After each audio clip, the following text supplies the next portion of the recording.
Hello, I'm Paul Beckwith. I'm going to talk about a couple peer-reviewed papers. One of them was just published recently, and that's a Canadian study. It looks at 1,000 young people in Canada and tries to get their views, their emotions and their thoughts about climate change. So it's 1,000 people between the ages of 16 and 25. And they were given survey questions, and, the news is quite dire from them. But then that study is based on a previous study from a couple years ago, 2021, I believe, that looked at 1,000 people in each of 10 different countries and asked them the basic questions about climate change. And again, the results are quite alarming and quite dire. I mean, the adults of the world have really let down the kids, the children, the young people. These are people that have had no part really in the problem of abrupt climate system change. They're young, and they have their whole future to look forward to, and they're very fearful of that future because of government's inability to make a dent in climate change. And those 10 countries that were looked at a couple of years ago include the UK and the USA and lots of other countries. Not surprisingly, like for example, Philippines was one of those countries, and it's experiencing lots of coastal flooding, lots of typhoons. So countries that are, in the crosshairs of abrupt climate system change, countries that are very unlucky in the climate casino. The people living there, the young people living there, are much more traumatized by what is happening than, say, people in countries that haven't been hit so hard by climate change, by extreme weather events. So some of the surprising numbers are about half, at least in Canada, nearly half of young Canadians think humanity is totally doomed. That number, I believe, is as high as 70% in the Philippines, but I'll show you the data, show you how to access it. The other thing is, in Canada, I think the number is about 37% of people, young people, are saying that they're really seriously thinking about not having children because they don't want to bring them into a world that they see we're heading to. Okay, so these are very, very important studies, and they show that people, that social organizations to help people have good mental health, etc., are going to have their work cut out for them, moving forward in the future, with so many people being affected mentally, physically, emotionally by abrupt climate system change. Okay, so let me get right to the study. Okay, so this is the article that was just came out about 5 days ago on Canada, and let's have a look at it. So here's the CN Tower in Toronto and a huge storm system approaching the city, or over the city. So this peer-reviewed paper published by researchers at Lakehead University, I think one of the authors was at the Thunder Bay Lakehead, and another one was at a satellite branch of Lakehead. It highlights the anxiety young Canadians are experiencing due to climate change. Nearly half of the respondents say they think humanity is doomed. So there were 1,000 Canadians between the ages of 16 and 25 years old, and they had a series of questions based on the threat of climate change and mental health. The survey was led by Dr. Lindsay Galloway at Lakehead Thunder Bay and Dr. Ellen Field at Lakehead, Aurelia. So 48% of the respondents said they think humanity is doomed. 73% think the future is frightening. So the kids get it. I mean, we know that, you know, Greta Thunberg, we all know about, and she just wrote a book, the climate book, and I have it. I haven't finished reading it. Please let me know if you'd like me to take material from there and do a series of videos. I think I will, but I just kind of want to gauge the interest. You know, she interviews loads of people, experts in different fields, and has a chapter on each of those people, and then has her own inputs. And it's very, very good read. I highly recommend it. I'll do at least a few videos on it, but let me know, you know, how much you want me to emphasize it. So young people, they have a unique positionality in relation to the mental and emotional dimensions of climate change. They've contributed the least to the crisis. They are and will be disproportionately impacted for the rest of their lives, and they have limited opportunities for influencing action, but they also have invaluable perspectives for influencing action. But because they can't give these perspectives, there's no forum really for them to give them in. That causes a lot of stress in itself. 56% of people said they feel afraid, sad, anxious, and powerless. 78% said climate change impacts their overall mental health. So young Canadians are particularly vulnerable when it comes to climate distress and anxiety. 37% of respondents said that climate change negatively impacts their daily functioning. 39% reported hesitation about having children due to climate change. 76% said that people have failed to take care of the planet. 52% said they will not access the same opportunities that their parents had. Okay, a majority of young Canadians surveyed reported feeling afraid, sad, anxious, helpless, powerless, and angry, while a minority reported feeling optimistic in relation to climate change. I don't know, I think the ones that are feeling optimistic, you know, are too much into the weed. But anyway, and it's essential to recognize for the planet, civilization, people to recognize that young Canadians are experiencing distress and mental health consequences because of the failure of adults, decision makers, and government to adequately address the climate crisis. So they did a survey between February and March of 2022. So they did the survey about a year ago and then published the paper. Okay, so there's two papers I'm going to talk about. This is the article that just came out online this year, Climate Emotions and Anxiety Among Young People in Canada, a National Survey and Call to Action. Now, the prior paper to this paper is based on and following similar methodology to this paper here, which was published a couple of years previous, Climate Anxiety in Children and Young People and Their Beliefs About Government Responses to Climate Change, a Global Survey. So this study looked at 10,000 people, children and young people, aged 16 to 25. So they're calling, I guess, 16 to 18-year-olds children. They looked at 10 countries. So the other study is just on Canada and just came out because Canada is not included in the initial study. So the countries are Australia, Brazil, Finland, France, India, Nigeria, Philippines, Portugal, the UK, and the USA. 1,000 participants per country. Okay, and the findings are very, very similar. But I'll talk about the Canadian ones and I'll talk briefly then about some of the other countries. Okay, so basically everything is in the abstract, and then I'll just show you some figures and stuff that verify this. So I'll go over the abstract.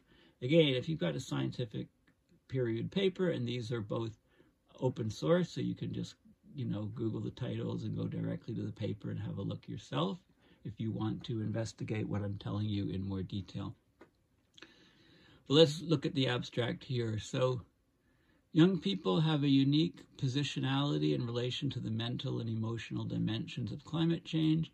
They've contributed the least to the crisis, as I've said. They will disproportionately be impacted. They have limited opportunities for influencing action, also invaluable perspectives, which should influence action, but they have to be heard. They're particularly vulnerable to climate distress and anxiety, young people.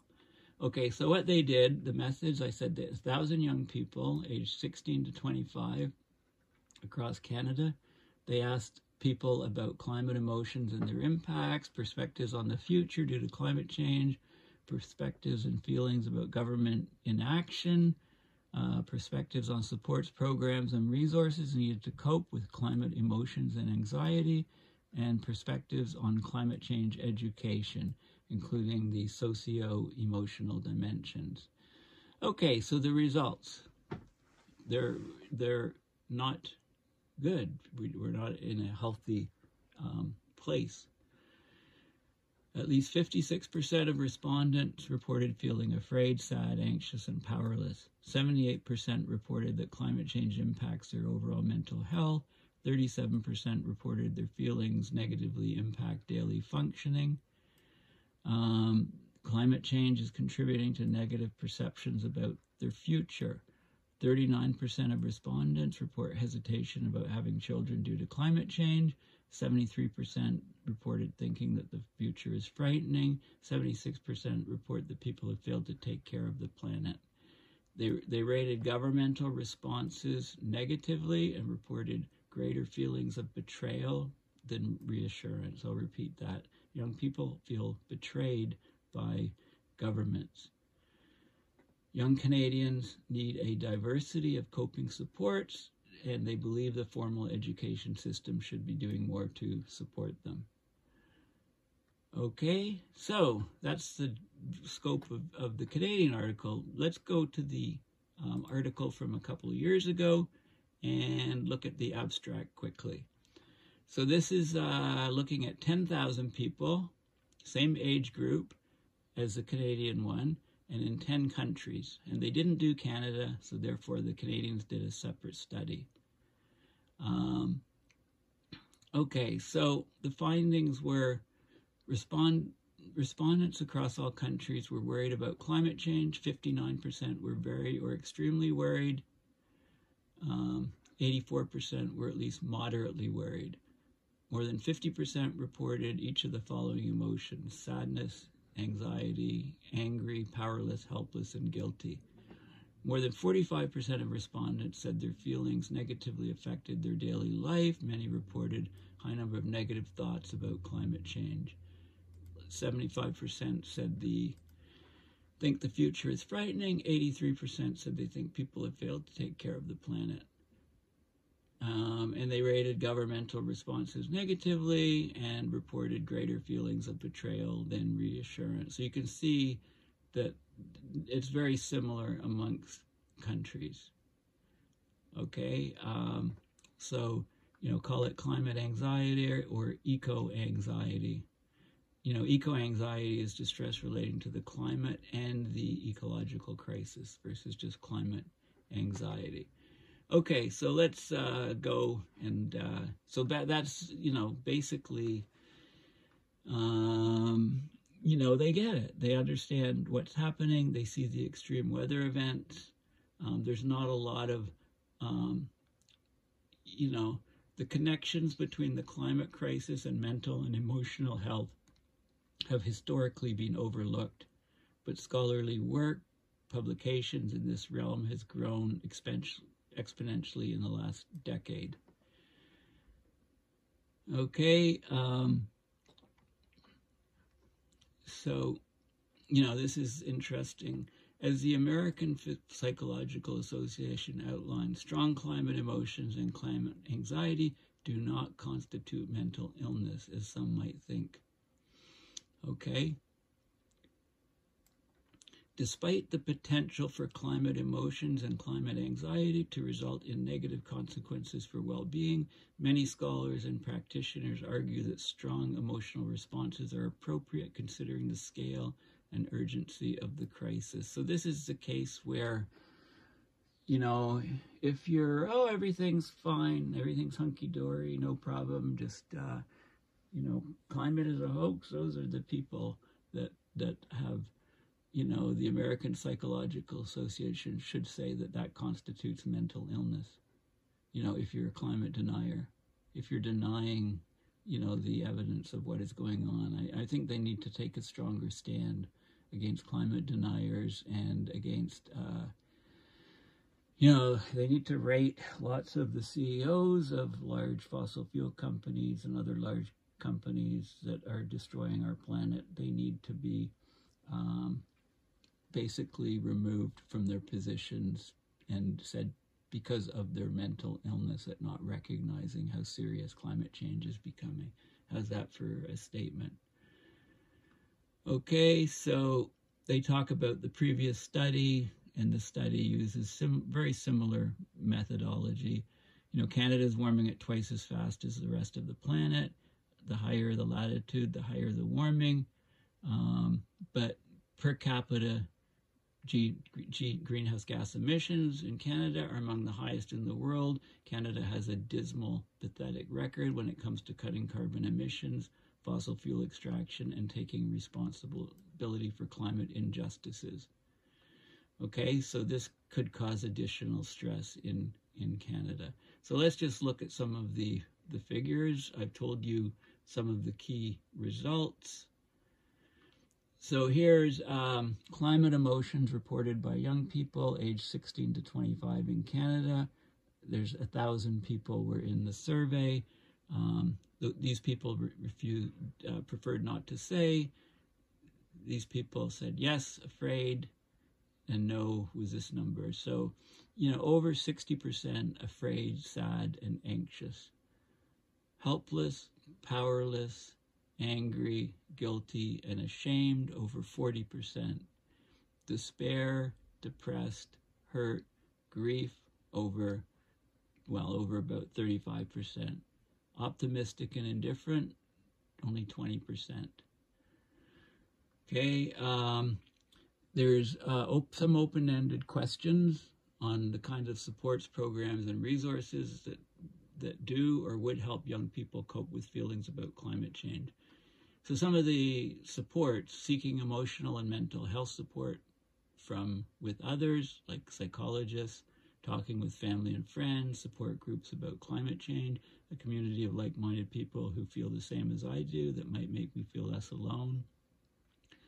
Okay, awareness programs, meditation, video games, you know, not to addiction, I hope. You know, I don't cope, I stay miserable. So these are the percentage of the responses. So a quarter of them said this, a quarter of them said, you know, take individual and collective climate action. Formal education initiatives or programs, 12% of them said that we need this. Programs in school, maybe mandatory climate change programs in schools. Managing feelings and emotions through activities and self-care, meditation, going on hikes, music and reading. You know, some people just say, you know, suck it up. You know, nothing, I suck it up. Not coping, not doing anything to cope. I don't cope, I stay miserable. You know, who wants to be in this space? Blogs discussing small things I can do to help. I just stay optimistic. You know, that's head in the sand sort of stuff to protect your mental health. You know, and maybe if our government started taking climate change seriously, not just ours in Canada, but all of them worldwide, you know, that would help greatly improve people's anxieties. And then table 2, beliefs about the federal government's response to climate change. Doing enough? No, 63%. Taking my concerns seriously enough? Nope, 62%. Protecting me, the planet, and our future generations? Nope, 57%. You know, failing young people, acting in line with climate science? Nope, can be trusted? Nope. So the problem is government's inability and inaction to deal with climate change. It makes people less trusting in the government overall. You know, and this is at a very young age, at 16 to 25. So this is not good stuff. Open-ended questions on the most important thing the education system can do to support mental and emotional health. Increase climate change content in school, launch programs, make climate change courses mandatory, education and accessible resources, teach about what can be done to help climate change, educate us on the ways we can contribute to solving the climate crisis, offer counseling services, teach about climate risk and urgency, teach the real reality, educate about the danger, be honest and not give students false hope, simply tell the truth about climate change. And these are the things, of course, you know that I've been trying to do for many, many years with my YouTube channel. Okay, so this is in Canada, what's happening in Canada, and the study from, and this just came out a few months ago, early 2023, and this study is the study for the 10 different countries. So let's just have a look at some of the data. It's very similar questions. These, of course, this was the study that came first. Worry about climate change and impact on functioning. Okay, so impact on functioning. So 45% in all countries said that worry about climate change impacts their functioning. And 27% extremely worried, 32% very worried, 25% moderately worried, only a small number that are not worried at all. A little worried, not worried, only 5%. Okay, and then it goes by country. And, if we look at Philippines, okay, 74% say that climate change impacts their functioning. 49% are extremely worried, 35% very worried, moderately worried, 10%, a little worried, 4%. Only 1% of young people in the Philippines are not worried about climate change. Those are huge numbers, and the reason is that the Philippines has been getting lots of coastal flooding. It's been getting lots of typhoons hitting, causing tremendous flooding and damages. And there's also been wildfires, right? So they're like climate change central in the Philippines. And these numbers sort of indicate that. If you look at countries that, if you look at the US and UK, they're very similar, okay? The numbers, only about less than a third are saying that climate change is impacting their functioning. 20% extremely worried, 29% very worried, 31% moderately worried. Still only 6% not worried, 9% not worried. So young people get it, okay? And whatever, the view in different countries, my guess is that France, India is the next highest, so Philippines is the highest. India is the next highest at 35%. They're having 74%, same number of people say climate change is impacting their functioning. Nigeria is pretty high too, although, there's only 22% extremely worried. Okay, so there's a lot of interesting info in this. And then there are specific questions, like all countries and the UK, all the different countries. You can look at the whole series of questions that is similar to that I've already talked about in the previous study, which actually came out just recently, the one on Canada. I am hesitant to have children, okay? 39.1% of all countries said yes. And if you look, this is based on 1,000, okay? So Philippines, 473 people out of 1,000, that's 47.3% said yes, they're hesitant to have children in the Philippines. Look at that number. India, 40.7%. Finland, look at that. Finland, lots of people in Finland. They have a very progressive government. They know what's going on. Very smart people. Northern country as well. Northern countries are warming much, much faster than the rest of the planet. Brazil, also very high numbers here. Humanity is doomed, 55.7% globally, 73.3% in the Philippines, young people, 16 to 25 thinks that humanity is doomed. Okay, these are huge numbers. Brazil is next, I guess, or India is next, 74%.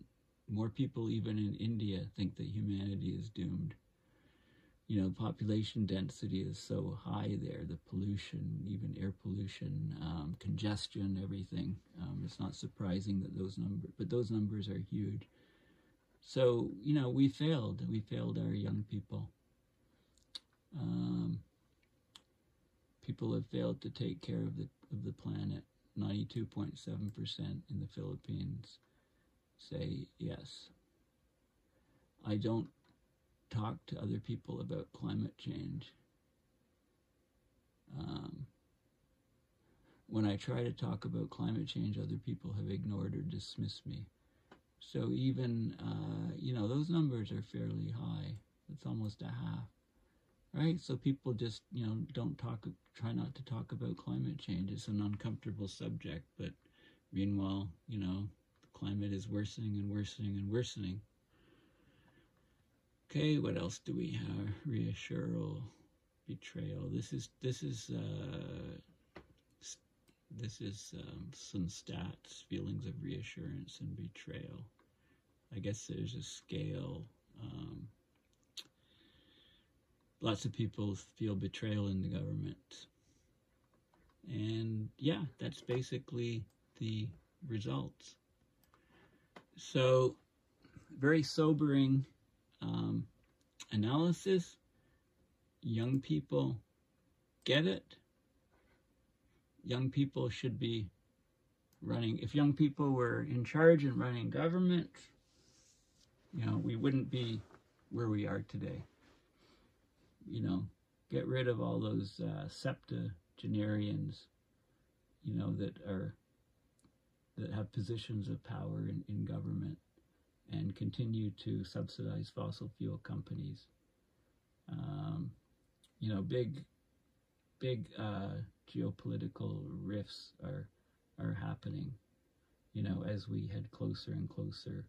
Make sure you check out the Nate Hagen's video, where, it gives a very simple, compelling argument that, there's no way our society can continue much longer as it is because of energy. It's as simple as that, the physics of energy. And the key point from that paper and his work, I think it's probably on his videos, is that 1 barrel of oil